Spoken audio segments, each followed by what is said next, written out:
Le soleil se lève à peine sur l'île de Patiras, au milieu de l'estuaire de la Gironde. Accessible en bateau, à marée haute, l'île accueille ce matin un chargement particulier.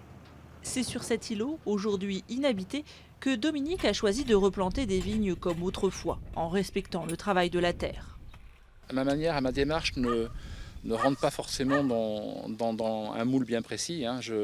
L'idée, c'est d'arriver de se rapprocher à faire des vins le plus net, le plus propre, le plus pur.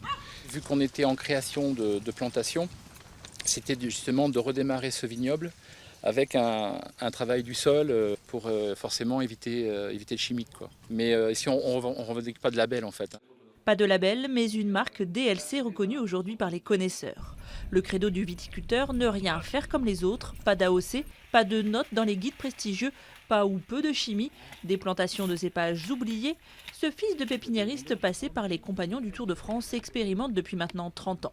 L'objectif, c'était arriver à faire des vins de caractère, où il y a une âme, une trame, quoi, l'identité d'une marque, d'un homme derrière, et où on ne peut pas oublier facilement, quoi. Donc, apporter une vraie signature, en fait, sur un vin.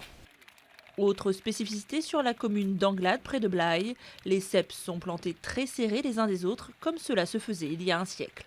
On est planté jusqu'à 33 333 pieds hectares, hein, donc ça donne l'équivalent d'un pied tous les 30 centimètres. Et de manière à minimiser le nombre de grappes par pied. Voilà.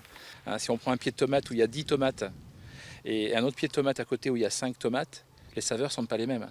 Ben, la vigne, en fait, c'est exactement pareil. Ici aussi, le sol est travaillé au labour, les vignes sont attachées avec du jonc naturel qui se décompose avec le temps et les vendanges se font bien sûr à la main. Des coûts de production qui se retrouvent forcément dans les prix des bouteilles, comptés entre 15 et 30 euros pour les différentes cuvées. Moi, je ne cherche pas à être l'enfant terrible j'ai rien à revendiquer. Le côté attractif pour moi, c'est de continuer à penser, à créer et à partager cette fameuse passion du travail de la vigne et du vin. Sa pépite, la voici, cette plantation circulaire uniquement composée de vignes francs de pieds anciens, comme avant l'invasion au XIXe siècle de l'insecte Phylloxéra qui détruisit la plupart des vignobles. De ces raisins originels découle un nectar, baptisé le tricolore, à plus de 3 000 € la bouteille.